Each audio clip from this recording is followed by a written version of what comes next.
जैसे हमें Indo Pacific region के अंदर चाइना का राइज नज़र आया है, वैसे ही इंडिया और यूएस की काफ़ी जगह पर कन्फ्रंटेशन नज़र आई है।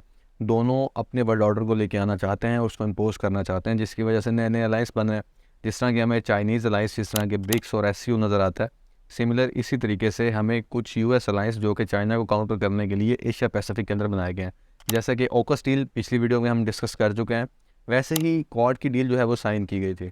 क्वाड की डील को फिलिप डेविडसन की तरफ से अ पर्ल ऑफ डेमोक्रेसीज भी कहा गया है, और ये यूएसए का चाइना के खिलाफ सबसे बड़ा और सबसे इम्पोर्टेंट अलाइंस है।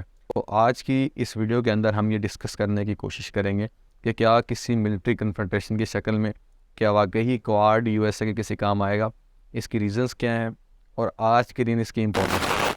2004 के अंदर हमें इंडो पैसिफिक रीजन के अंदर एक सुनामी देखने नजर आया था, जिसकी वजह से काफ़ी ज़्यादा तबाही हुई थी, और उससे कम्पीट करने के लिए 4 कंट्रीज़ यानी कि इंडिया, ऑस्ट्रेलिया, जापान और यूएसए ने एक छोटा सा अलाइंस बनाया था, जिसे क्वाड का नाम दिया गया था।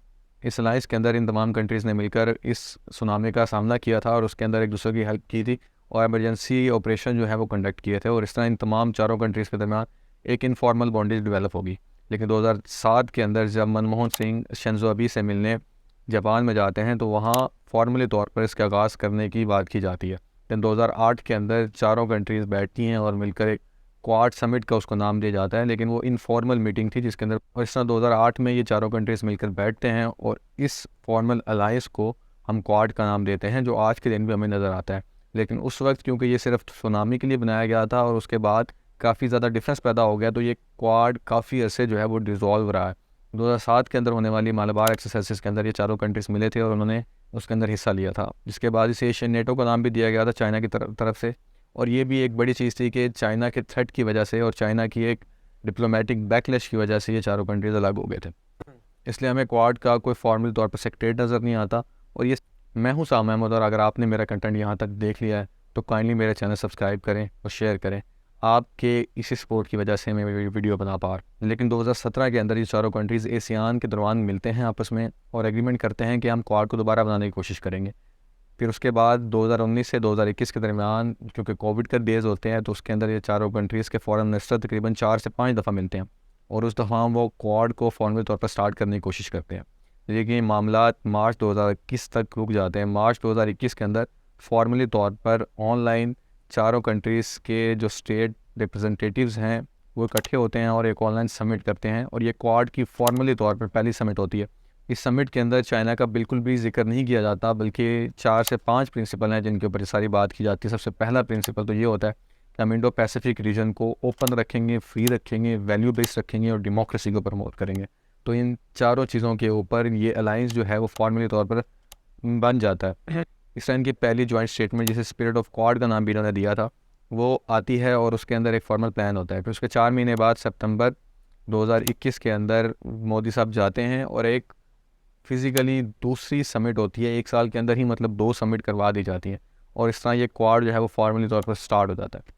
क्वाड की पहली सक्सेस हमें तब नज़र आती है जब वैक्सीन वॉर के अंदर चाइना कोशिश कर रहा होता है कि वो वैक्सीन के थ्रू सारे एशिया रीजन को कंट्रोल करे। तो क्वाड वैक्सीन पार्टनरशिप के थ्रू ये 1 बिलियन वैक्सीन जो हैं वो एशियन कंट्रीज़ को प्रोवाइड कर। अब हम इंडिपेंडेंटली डिस्कस करते हैं कि चारों कंट्रीज़ मिले कैसे। सबसे पहले अगर हम यूएस की बात करते हैं तो उसके ऊपर ऑलरेडी पूरी पूरी वीडियोज़ आप देख चुके होंगे कि यूएसए और चाइना की कन्फ्रंटेशन काफ़ी रीजंस की वजह से चल रही है। उसके बाद इंडिया नज़र आता है आपको। इंडिया और चाइना की कन्फ्रंटेशन 2019 के अंदर गलवान वैली के अंदर नज़र आ चुकी है। उसके अलावा इनकी ट्रेड वार भी काफ़ी अर्से चली है। इंडिया ने 220 चाइनीज़ ऐप भी बैन की हुई हैं। फिर उसके अलावा अगर हम ऑस्ट्रेलिया को देखते हैं तो ऑस्ट्रेलिया के साथ भी इनकी ट्रेड वार पिछले हफ्ते चली रही है। उसके लिए आप मेरी वीडियो ऑलरेडी देख सकते हैं। मैंने ऑलरेडी एक वीडियो बनाई है जिसके अंदर ऑकस को डिस्कस किया है, और वो ऑकस जो है वो पूरे का पूरा जो ओरिएंटेशन है उसकी वो ऑस्ट्रेलिया की तरफ है। दैन उसके अलावा ऑस्ट्रेलिया के पास एक छोटा सा आइलैंड है जिसे सोलोमन आइलैंड भी कहा जाता है, उसके साथ चाइना ने एक सिक्योरिटी एग्रीमेंट साइन किया है। तो इस तरह ऑस्ट्रेलिया को थ्रेटन काफ़ी ऑस्ट्रेलिया ने फील किया, तो इसलिए क्वाड का मेंबर वो बन गया। फिर उसके बाद के अलावा अगर हम जापान को देखते हैं, जो जापान का संकाकू आइलैंड का इशू जो है वो हमें देखने को नज़र आता है कि संकाकू आइलैंड के आसपास जो कि एक डिस्प्यूटेड इलाका है, चाइनीज़ प्रेजेंस बहुत ज़्यादा इंक्रीज़ हो चुकी है। फिर उसके अलावा साउथ चाइना सी के अंदर भी बहुत सारे ऐसे आइलैंड्स हैं जहाँ चाइना ने अपनी प्रेजेंस बहुत बढ़ा दी है, अपनी मिलिट्री प्रेजेंस जो है वो इंक्रीज़ कर दी है, इसलिए वहाँ के आसपास के कंट्रीज हैं वो थ्रेट फील कर रहे हैं। इसके अलावा इंडियन ओशन के अंदर भी चाइना की जो प्रेजेंस है वो हाईली इंक्रीज़ हो चुकी है। जिस तरह बेल्ट रोड BRI के अंडर इन्होंने ग्वादर पोर्ट के है वो ले ली है, इस तरह इसकी जो ऑफिशियल पॉलिसी है उसे स्ट्रिंग ऑफ पर्ल्स का नाम भी दिया जाता है इंडो पैसिफिक के अंदर, जिसके अंदर इन्होंने एक स्ट्रिंग बनाई है, एक मतलब एक पूरी लाइन आपको नज़र आती है जहाँ जिनकी पोर्ट जो है वो चाइना कंट्रोल करता है, ताकि वो अपनी मैरीटाइम ट्रेड को जो है वो सेफ़ रख सके और सिक्योर रख सके। तो इसलिए इंडिया जो है वो थ्रेट फील करता है कि मेरे नेबरहुड में चाइना की प्रेजेंस इंक्रीज़ हो रही है। अगर हम चाइनीज़ रिएक्शन इसके ऊपर देखते हैं तो चाइनीज़ फॉरेन मिनिस्टर के मुताबिक इसके अंदर हमें एक कोल्ड वार मेंटेलिटी नज़र आती है अमेरिका की तरफ से। फिर उसके बाद उन्होंने ये भी कहा कि ये एक नेटो है और अमेरिका इसको नेटो की तरह और कोल्ड वार की तरह चलाना चाहता है और हमें एज अ थ्रेट जो है वो फील करवाना चाहता है। दैन उन्होंने ऑस्ट्रेलियन फॉरेन मिनिस्टर को भी धमकी दी थी कि आप डिसाइड कर लें कि आप चाइना को एज अ थ्रेट डील करते हैं या एलाई डील करते हैं। तो इससे भी हमें चाइनीज़ का बैकलैश बड़ी स्ट्रॉन्गली नज़र आ जाता है। अगर हम उससे पूछते हैं तो क्वाड बिल्कुल फेल हो जाएगा और उसकी सबसे बड़ी रीज़न जो है वो इंडिया है। अभी आप रिसेंटली भी देख लें कि इंडिया की जो डिपेंडेंस है रशिया के ऊपर वो बहुत ज़्यादा है।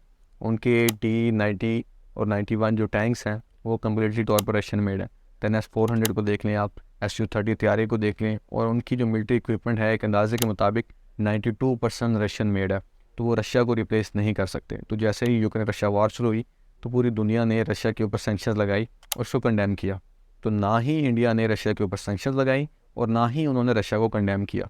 इससे आप अंदाज़ा लगा सकते हैं कि इंडिया किसी सूरत भी रशिया को नहीं छोड़ सकता और चाइना के साथ भी यही हुआ है। गलवान वैली वाला जो इशू है वो रिजॉल्व कर लिया गया था और उसके बाद इंडिया का आज भी सबसे बड़ा जो ट्रेडिंग पार्टनर है वो यूएसए नहीं है बल्कि चाइना है। तो वो किसी सूरत भी चाइना को नहीं छोड़ सकते। ज़ाओ बाओ जो कि एक चाइनीज़ डिप्लोमेट हैं, उनके मुताबिक अगर इंडिया बिल्कुल क्वाड का एक मेंबर बनना चाहता है और क्वाड को एक इफ़ेक्टिव इदारा बनाना चाहते हैं तो इंडिया अपनी जो सॉवरेनिटी है, इंडिपेंडेंट फॉरेन पॉलिसी है और एक जो उनका नारा था कि हम थर्ड वर्ल्ड कंट्रीज़ हैं और हम किसी अलायंस का हिस्सा नहीं है, वो खो देगा। और उसकी लीडरशिप हिस्ट्री के अंदर इंडिया के पास रही है जो किसी ब्लॉक का हिस्सा नहीं रहा।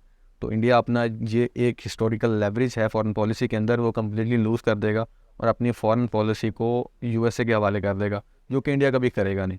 शशि थरूर जो कि इंडिया के माने ताने फॉरेन एनालिस्ट हैं, उन्होंने फॉरेन पॉलिसी के अंदर एक आर्टिकल लिखा था जिसके अंदर उन्होंने कहा था कि क्वाड ऑलरेडी तौर पर बहुत वीकेंड हो चुकी है क्योंकि जो यूक्रेन रशिया वॉर है उसने जो दरमियान में साइज़ है, जो डिफरेंस है, वो वाज़े तौर पर सामने रख दिए। फिर उसके अलावा हमें इंडिया काफ़ी सारे और भी एग्रीमेंट्स का हिस्सा नज़र आता है, जिस तरह SCO है जो कि चाइनीज़ बेस है, उसका भी हिस्सा नज़र आता है। फिर उसके अलावा ब्रिक्स है और ब्रिक्स काफ़ी हद तक स्ट्रॉन्ग कर दी गई है रिसेंट ईयर्स के अंदर।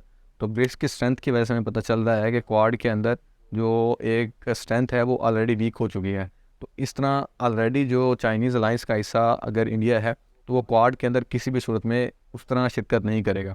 तो अगर यूएसए किसी तरह भी सोच रहा है कि किसी कन्फ्रंटेशन की शक्ल में या हमले की शक्ल में अगर इंडिया उनका साथ देगा तो वो इंतहाई बेवकूफ़ है। और ये क्वाड को एज अ नेटो देख रहे हैं या क्वाड को एज अ नेटो समझ रहे हैं, वो लोग भी बेवकूफ़ हैं। ऐसा बिल्कुल भी नहीं होने वाला, दोनों का कोई एग्रीमेंट नहीं है। इवन यूएसए इंडिया का कोई फॉर्मल ट्रीटी जिसके अंदर कह लें कि सिक्योरिटी की एक वाइड रेंज बात हो, वो भी नहीं। छोटे मोटे 4 एग्रीमेंट्स हैं और वो भी इतने स्ट्रॉन्ग नहीं है जितने होने चाहिए थे क्वाड को स्ट्रॉन्ग करने के लिए।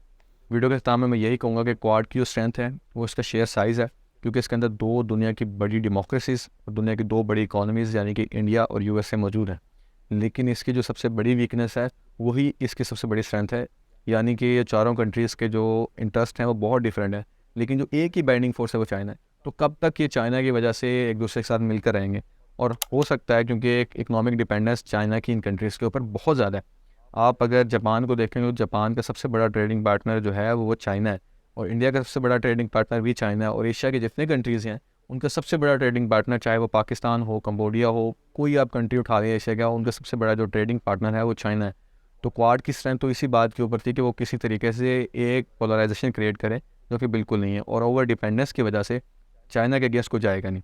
तो क्वाड प्लस की बात भी बार बार हो रही है, जिसके अंदर न्यूजीलैंड को ऐड करने की बात की जा रही है, वियतनाम को ऐड करने की बात की जा रही है और साउथ अफ्रीका को ऐड करने की बात की जा रही है। और वो भी फार फेच ड्रीम है, क्योंकि यूएसए जहाँ जाता है वो क्वाड प्लस की बात करता है, यानी कि हम क्वाड को एक्सपेंड कर देंगे, लेकिन वो कंट्रीज़ विलिंग नहीं है क्योंकि वो अभी चाइना को एज अ थ्रेट देखती नहीं है। लेकिन क्योंकि यूएसए ऑलरेडी देखता है और यूएसए कोशिश कर रहा है, इसलिए ये उसके साथ फॉर्मल ट्रीटी के अंदर तो हैं और काफ़ी हद तक ये अपने नेशनल इंटरेस्ट को सेव करने के लिए क्वाड का हिस्सा भी रहेंगे। लेकिन अगर आप देखते हैं कि कंप्लीट आपको कोल्ड वार की तरह एक प्रॉपर ग्रुपिंग नज़र आएगी तो ऐसा मुमकिन नहीं है। तो ये एक लूज अलाइंसेस है और लूज अलाइंसेस का यही होता है कि जब तक इंटरेस्ट होते हैं कंट्रीज़ उनके साथ रहती हैं, जैसे इंटरेस्ट ख़त्म हुआ कंट्रीज़ अपने अपने घर।